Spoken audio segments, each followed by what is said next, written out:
Okay, so it looks like just about everyone has joined our meeting. I want to begin today's presentation by saying thank you for everyone who's in attendance. We really appreciate you guys taking the time to be here with us. My name is Jordan Kinski. I'm the Vice President of Sales here at Ops Analytica. I'm actually joined by our company co founders, Tommy and Eric, who are going to be assisting me on today's presentation. You will notice that during the webinar, you will be on mute. We do encourage you guys to chat us questions, and we should have time at the end of today's presentation to go over those questions and discuss next steps on how to get more information. The purpose of today's meeting is to talk about the importance of digital record keeping as it relates to food safety and demonstrate the Ops Analytica solution to you.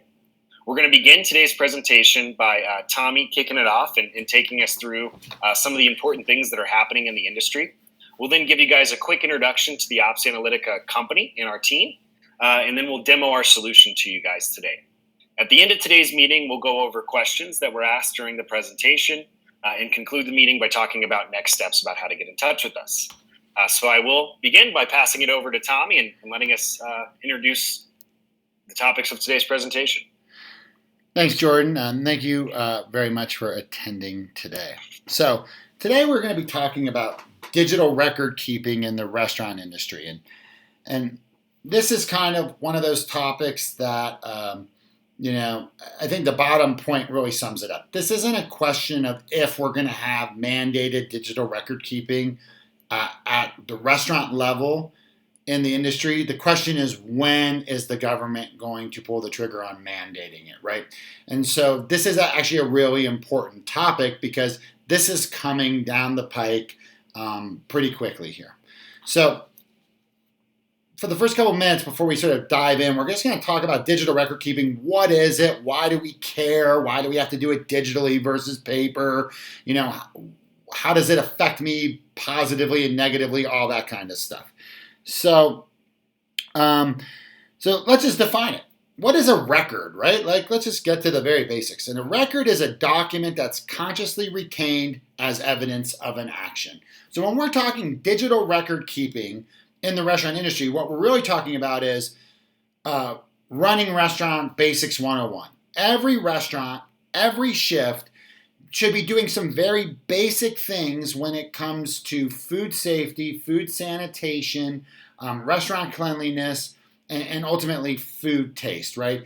And so, and that, all the activities we know about. We got to have sanitizer buckets. We got to be washing our hands. We got to be wearing gloves. We got to store our food correctly. We have to receive our food correctly. We have to cool it and heat it properly and hold the temperature correctly. All of these are examples of activities that the well-run restaurant does as a part of their daily activities. And what we're talking about with digital record keeping is then consciously documenting that in a computer program or some software so that we can retain that record and use it as evidence to back up the fact that we are doing these activities, right? And that's a big deal because you got to do the activity and then you got to have the documentation. And you should be holding this documentation for about 2 years. Like that's sort of the industry, the standard right now. So why? Well, first of all, why digital versus paper, right?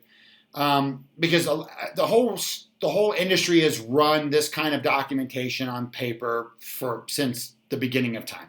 And what it really comes down to is the switch to digital is coming for when there's incidents or there are outbreaks, right? If you happen to be, unfortunately, caught up in a foodborne illness outbreak or there's an incident at your restaurant where people start getting sick, the whole world's going to come crashing down on you very quickly. You're going to have state and local investigators. If it's going across states, you're going to have federal investigators. You're going to have insurance investigators. All these people are going to be coming to your business. And specifically the government investigators, what they're trying to do is to disqualify everything that didn't cause this so they can figure out what did cause it, right?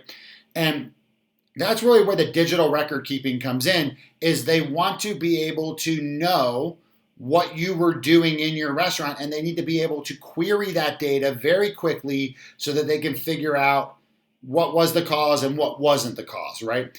And so, by putting this into digital, we can just simply put it into an Excel or put it into a database, and we can start to look for patterns to see what's been going on, what's not been going on. Can you imagine the old way of doing it? All these investigators are sitting in your restaurant going through clipboards of pencil whip line checks and temp logs and going through your filing cabinets and their soda stained papers and all this. Like you can't get through that data quick enough to identify this. And when you meet with those inspectors and talk with them, they look at their job as saving lives. Because most instances of foodborne illness, if you're an average healthy 20, 30, 40-year-old, you're going to be fine. You're going to get sick, but you'll probably be okay. But when you have young kids, like old people, and basically immune compromised people, foodborne illness can be a killer for them because they don't have the ability to fight it off yet. And so these investigators, when you talk to them, their passion is we're trying to save lives here.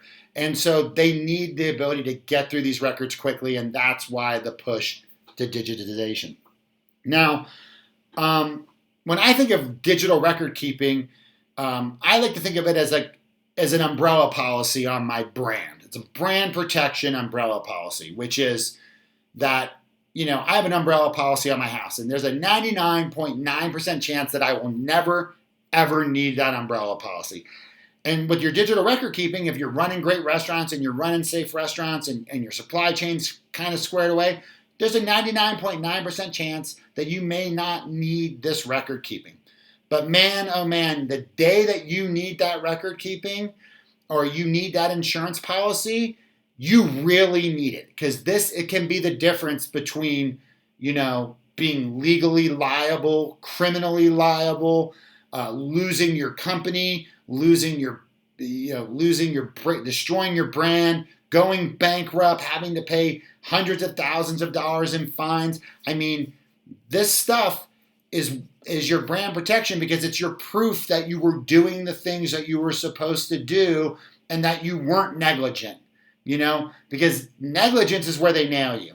Bad things happen all the time. They're unfortunate, but when you're negligent, when you knew and you didn't do something correctly or you can't prove that you did the right things, that's when they get you. And when I say they, that could be Mailer Clark suing on behalf of the plaintiffs. It can be the government shutting it down. It can be, as we saw with Chipotle, a massive loss of stock value. It's a big deal. So that's what it is. It's brand protection insurance. It's the proof that we're doing what we're supposed to do, that we have systems in place. And just another quick point there. One thing you should be aware of, too, is that if you're not doing the right things and you're not documenting, or for instance, that people are pencil whipping, or they're not doing what they're supposed to, you can actually nullify your restaurant liability insurance. So just keep that in the back of your mind as well. There are clauses in your policy that basically says if you're negligent, you're not doing what you're supposed to, you knew something was wrong, you didn't fix it, or you're ordering food from unapproved sources, any of those things, if they cause a foodborne illness outbreak or they cause someone to get really sick, that can nullify your insurance policy, so you basically won't have that protection for your legal fees or for any fines that you might incur. And I guess one other little food for thought here before we jump off this slide is that in 2015, when the FDA sued Chipotle, they subpoenaed every single food safety, all their documentation across their entire chain, not just for the restaurants in California that had gotten people sick. So just keep that in mind. So with digital record keeping, what we're going to kind of cover today are a couple of different concepts. Due diligence versus due care, FSMA, the food code, and how that's going to affect this, HACCP, and then we're going to go into some things that are happening just out in Yelp and on iwaspoisoned.com that you just need to be aware of if you're not aware of what the new innovations those guys are doing, and how they could potentially affect your business. So real quick, before we dive, we're going to drill into all that stuff in just a second. I want to cover this one thing very quickly. If you take nothing away from this webinar today, then this. You need to have documented procedures for safety and sanitation, right? You have to make sure that your restaurants are executing those every single day. you have to get some software like Ops Analytica or something else that's going to allow you to effortlessly record your actions and document this stuff, fulfilling that digital documentation piece. And the big thing with any software that you do as well is that you got to make sure that you are able to capture any exceptions where you might have had a failure, and then how you remediated that, because that is a really important thing that you need to do. So just keep that in the back of your head as everything I talk about today. These are the 4 takeaways for you today. Have systems in place. Make sure your people are executing and hold them accountable to executing every day. Make sure they're documenting their execution, and make sure whatever you do, you have a way to capture the exceptions and how you remediated them. So let's talk due diligence and due care. These are kind of legal terms, at a high level. They're not always used. They're usually sort of brought up in regards to risk and risk management. And so we're just going to kind of apply them to the restaurant space, right? So due diligence is basically, think of this, it's doing your checklist. It's having the procedures in place to check yourself. If you're bringing in a Steritech or a EcoSure or a UL to audit you, that's due diligence. It's doing a line check or a temp log or a sanitation log. That's your due diligence. It's like, hey, I'm doing what I'm supposed to. I realize that there are things in my business that could be risky, and I'm checking them on a regular basis, and I have procedures in place to understand what those things are, right? Due care, and this goes back to the point I made on the previous slide, is due care is, hey, I identified a problem. How did I remediate the problem, and how did I document that remediation? And due diligence and due care go together. You have, so if you do your due diligence, but you don't have any process in place for due care, that's really, really bad for you from a legal perspective, because, as Americans, we expect things to work right. The rest of the world, they expect things to suck. We expect things to work right. And one of the things that drives Americans most crazy in the world is when you hear this on the news. Chipotle knew that they had a problem, but they didn't do anything to solve it. That drives Americans crazier than anything in the world. And you hear that report all the time across every industry, is that they identified a problem, but they didn't take any action to resolve the problem. And this guy got sick, or this person was killed, yada, yada, yada. So the due care part is so important, which is when you identify a problem, how did you remediate it? And by the way, if you ever end up in court, they're going to look at both of these. They're going to look at both of these concepts as applied to your business and how you do things. And they're going to you lose a ton of points if you don't have due diligence or due care processes in place. But you lose even more points when you have them in place, but you don't execute them regularly. That's actually probably worse for you. I mean, either case, not having them in place, you'll still lose the case, but you'll get really hammered if you have them in place and you're just not following them. So just got to keep that in the back of your mind. We got to have the checks. We got to track the remediations. Let's talk about FSMA and the food code, right? Because originally, so FSMA is the Food Safety Modernization Act, and that went into effect. It went into effect probably 2015, 2016, but the big rules that started getting implemented in 2017, right? And this is kind of a work in progress, but basically, FSMA is about food manufacturing, and one of the big components of FSMA is the digital record keeping and documentation. And so what they are looking for within food manufacturing, not only is the documentation about your food safety, your procedures, you're testing your procedures constantly, all that kind of stuff, they also really require proof of training records as well. So not only are they looking at, are you actually running safe food organization, but they want to be able to say, well, that guy didn't wash his hands correctly. Prove to me that Bob right there has received hand washing training. So you're not just recording what's happening actually in your manufacturing. You have to be tracking your training as well. And so that's a large burden that's being pushed onto these food manufacturers. The other thing that you have to know with FSMA is that now, depending on your size, you might have to have certified sanitarians in your business. They are constantly going through your production facilities and tracking and doing these checks on your systems. Originally, they were going to combine FSMA and the food code, so there would be one code that governed all food manufacturing and preparation. And I don't know who stopped it. I would assume the NRA stopped it originally. But that was the original plan, was to combine the two. And I think that is still the plan. And that's why everybody's expecting that digital record keeping is going to be mandated in the near future for restaurants as well. One other thing that you should just be aware about is that the FDA and the USDA have actually they're deputizing, if you will, local health inspectors.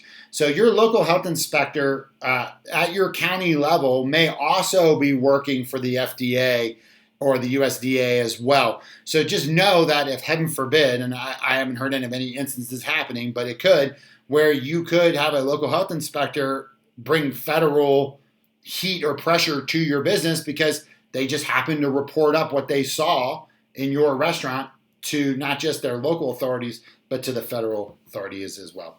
And one of the things in the food code that they've said is that that it would be a burden. So the food code, so just real quick as an overview, the food code is released every 4 years. The last one was in 2017, as I said earlier. But that basically the food code is the guidance from the federal government that says this is what a proper restaurant operations standards are for the USA. Then those standards are then adopted at the state and local level. So they're not mandated down per se, but they are adopted, and then the states have the opportunity to go in and kind of make them work for themselves. And so what's in the food code is that the reason that we haven't gone to mandated digital record keeping yet was because they believed in the past that would be a burden for the single unit operator, not for the franchise, not for the national chain, but for the single unit operator. And I think that was because the technology wasn't as omnipresent as it is today in the marketplace. So they were thinking, well, it's going to be too hard for this mom and pop chain to come up with a HACCP plan and execute on this software to digitally record keep all this stuff. Like they're just they're not sophisticated enough to do that. But now that you have the invention of platforms like Ops Analytica and our competitors that are out in the marketplace, that's no longer the burden. Like it doesn't require this level of sophistication to have this level of record keeping within your business now. And so that's going to accelerate, digital record keeping at the restaurant level. And it doesn't matter if you're a mom and a pop or you're part of a national chain, you still have to serve safe food. You still get health inspected. There's still an expectation that basic sanitation rules. So really, I guess what I'm saying is that the big roadblocks around, this burden on single unit operators are gone. And the government recognizes that. And that's also what's precipitating, this move towards digital record keeping for all restaurants across the board. So one of the things too is, if you're going to start this and you don't do this today, you want to start small. Start with hot, cold temp logs and basic sanitation checks. Think of the criticals that you can get on your local health inspections and put checks in place to capture that data if you wanted to start it small, and then you can ramp it up from there. But you'd probably be pretty covered if you had a consistent logging of hot and cold hold temperatures, cooling logs, and basic sanitation. So just keep that in the back of your head as well. So HACCP. If you're looking to implement a food safety and sanitation plan, and you're looking for a structure, a guideline on how you should institute that, HACCP is the international standard for food safety, and digital documentation and checks are a huge portion of that. But you can implement that yourself, or you can hire a HACCP consultant to come in and help you with your business. For those of you who aren't potentially familiar with HACCP, I'm going to spend 2 minutes on it. But basically, HACCP is hazard analysis and critical control points. And basically what it is it's an analysis of your business where you look at where are all the potential fail points, the critical control points within my business, from purchasing to receiving to cooking to cooling to reheating to serving to cleaning the dishes and moving people through, looking at all those different points where I could potentially introduce foodborne illness or pathogens into the food that could potentially hurt somebody, and then identifying those, coming up with a plan to mitigate that risk. So, as an example, cross-contamination. We're dealing with raw proteins and we're dealing with raw vegetables. So we have different colored knife handles and cutting boards for both. And so that's a way to mitigate that risk. Temping food when it's delivered to make sure that it's not in the danger zone is a way to mitigate a risk. Checking to make sure your sanitizers and your rinse temperatures are correct is a way to mitigate a risk. And so it's about putting that plan together. So you've identified those risks, you have procedures to mitigate risk, then you basically have to go through sort of HACCP 5 and on, is then putting together a plan of checks where we go in and we check that we're doing this correctly, that we're executing our plan correctly. Once again, we go back to corrective actions. When we identify a problem, it's our due care stuff. How did we solve the problem? How did we document that we solved the problem? And then maybe on a quarterly or annual basis, you go through and you validate that your plan is working the way it was supposed to and that you're mitigating the risk that you want. So to wrap up HACCP, if you're looking for a way to put together a food safety plan for yourself and also to cover your digital documentation needs, then you choose HACCP because it's the most widely known best plan to do it. And it's not as complicated as it seems. There's a lot of great websites and videos out there that you guys can reference that will help you do this. It doesn't have to be this multi-million-dollar thing. It's just a little bit of common sense and figuring out how your business actually runs and where can you make it safer. So, okay, next.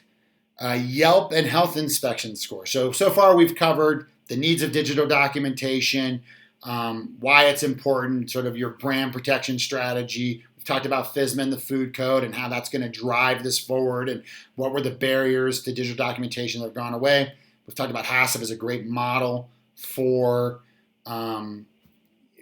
basing a food safety and sanitation plan. If you don't have that yet, obviously if you're part of a big chain, you've got that. You just need to execute what they've given you because that's what you're paying them for. But let's just talk about some things that are going to affect you as restaurant operators that are just happening around you right now that you might not be aware of.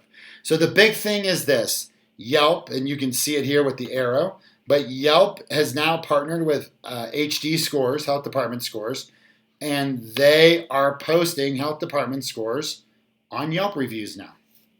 And this has been coming since 2013.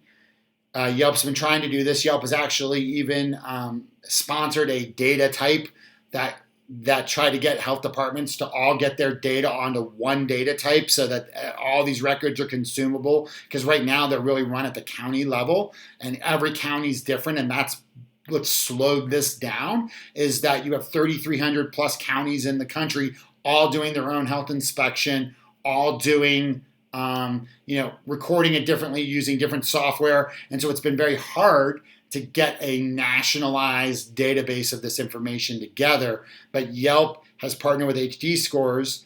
HD Scores, just so you know, they're in 42 of the 50 states. They cover 3/4 of the US population with these health records.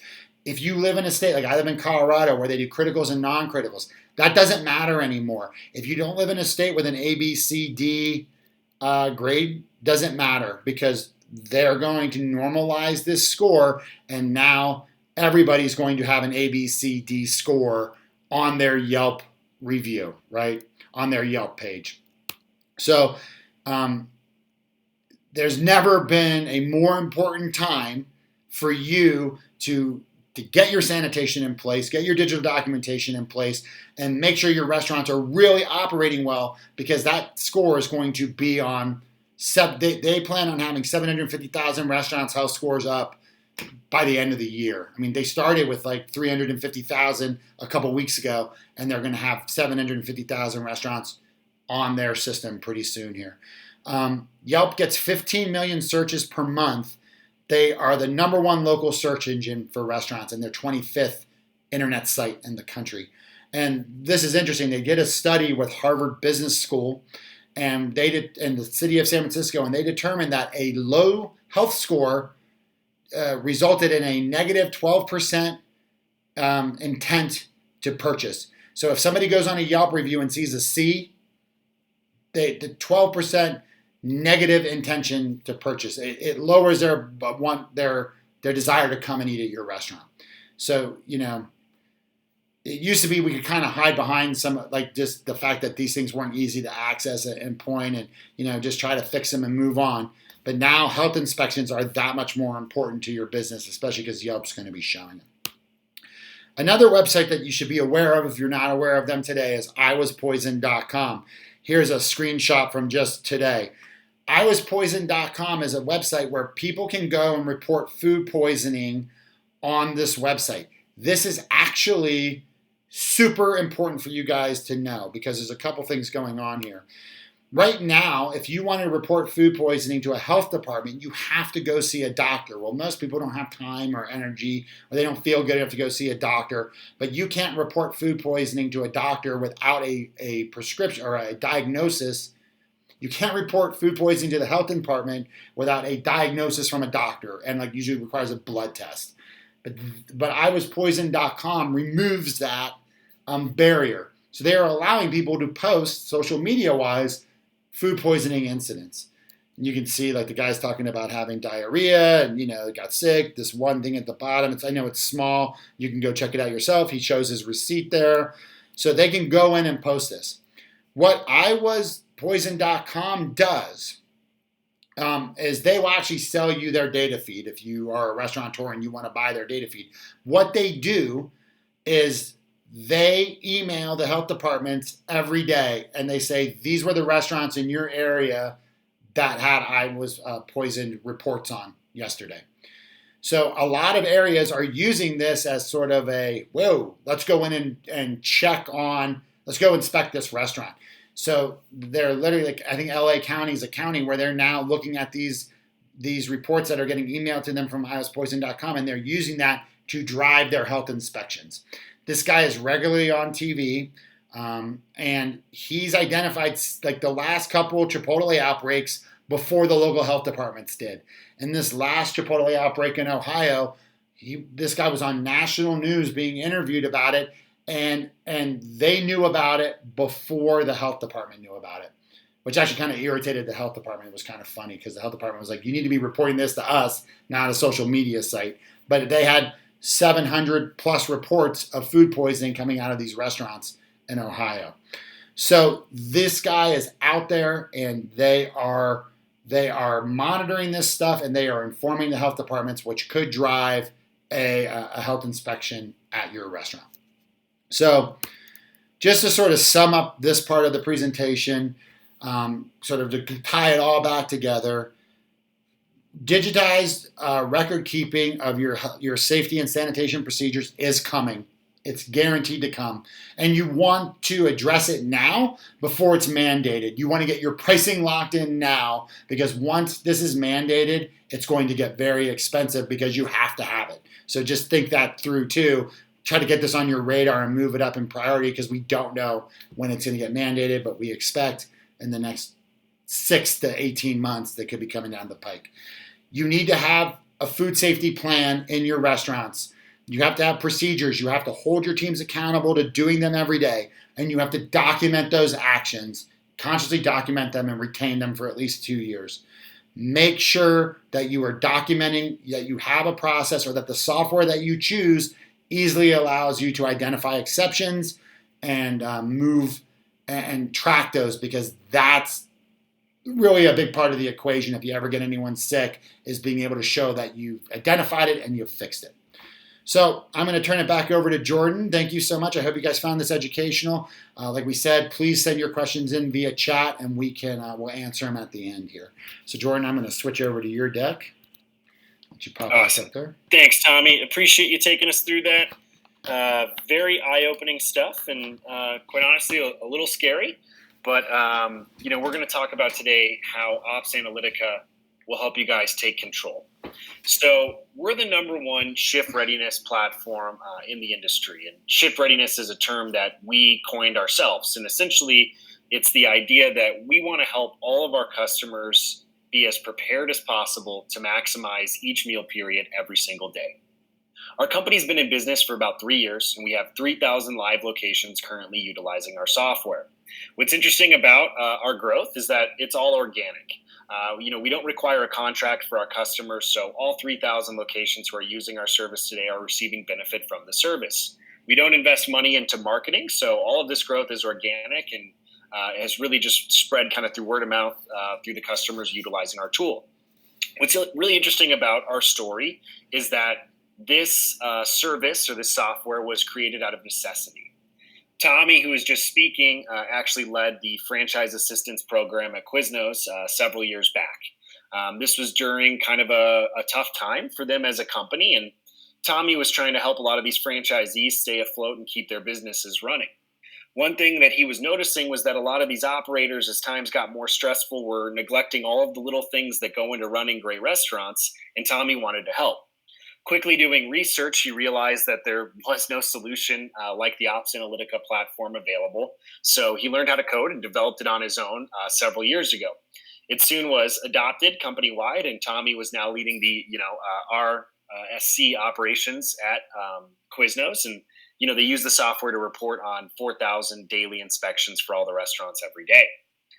Our service is completely browser and device agnostic, mobile friendly, role-based visibility, sheet-to-shelf customization, and is partially connected. Our customers see, on average, a reduction in critical food safety violations. They see food cost savings, increase in sales, and increase in employee productivity, all by utilizing the platform, in addition to mitigating as much risk as possible with food safety record keeping. Like I mentioned before, we have over 3,000 customers utilizing the software. We work with companies, big and small, franchisees, franchisors, and we even have companies like Holiday Inn Express who's utilizing our platform to do audits company-wide. So essentially, our solution can be tailored and customized to meet really any company's needs.